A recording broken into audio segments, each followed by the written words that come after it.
Hi welcome back to my channel. ഇന്ന് നമുക്കൊരു ഈസിയും നല്ല സിമ്പിൾ ആയിട്ടുള്ള ഒരു ബ്രേക്ക്ഫാസ്റ്റ് നോക്കിയാലോ. ഒരു ഈസി പീസി ബ്രേക്ക്ഫാസ്റ്റ്. എപ്പോഴും നമ്മൾ ഈ പുട്ടും കടലയൊക്കെ തിന്ന് മടുത്തില്ലേ?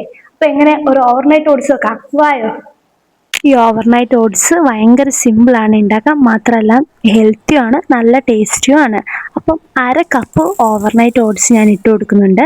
അതിലോട്ട് 2 ടീസ്പൂൺ ചിയ സീഡ് ആഡ് ചെയ്യുന്നുണ്ട് ഞാൻ. പിന്നെ എനിക്കിഷ്ടം ഗ്രീക്ക് യോഗേർട്ട് ആയതുകൊണ്ട് ഞാനിവിടെ 3 ടേബിൾ സ്പൂൺ ഗ്രീക്ക് യോഗേർട്ടാണ് ആഡ് ചെയ്യുന്നത്.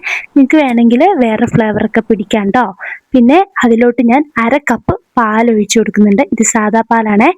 എന്നിട്ട് അതിലോട്ട് നമ്മൾ ഫ്രൂട്ട്സ് ആഡ് ചെയ്യണം. നമ്മുടെ കയ്യിലുള്ള എല്ലാ ഫ്രൂട്ട്സും നമുക്ക് ആഡ് ചെയ്യാം. ഞാനിതിൽ മാംഗോയും ചെറുപഴമാണ്, പിന്നെ അവസാനമായിട്ട് കുറച്ച് കാഷ്യൂ ഇട്ട് കൊടുക്കുന്നുണ്ട്. നിങ്ങളുടെ കയ്യിലുള്ള ഫ്രൂട്ട്സും ഡ്രൈ ഫ്രൂട്ട്സും ഒക്കെ ആഡ് ചെയ്തോ, കാരണം ടേസ്റ്റ് ചെയ്ത് കൂട്ടുക മാത്രമേ ഉള്ളൂ. പിന്നെ റെഫ്രിജറേറ്റ് ചെയ്ത് നമുക്കിത് രാവിലെ ബ്രേക്ക്ഫാസ്റ്റായി കഴിക്കാം. സിമ്പിൾ ആയിട്ടുള്ള ഒരു ബ്രേക്ക്ഫാസ്റ്റ് ഇട്ടില്ലേ? അപ്പൊ എന്റെ ചാനൽ നിങ്ങൾ സബ്സ്ക്രൈബ് ചെയ്യില്ലേ? എനിക്കൊരു ലൈക്ക് തരില്ലേ? അല്ലെങ്കിൽ അടുത്തത് ഏത് റെസിപ്പി എന്ന് കമന്റ് ഇടില്ലേ? Okay, bye, see you next time.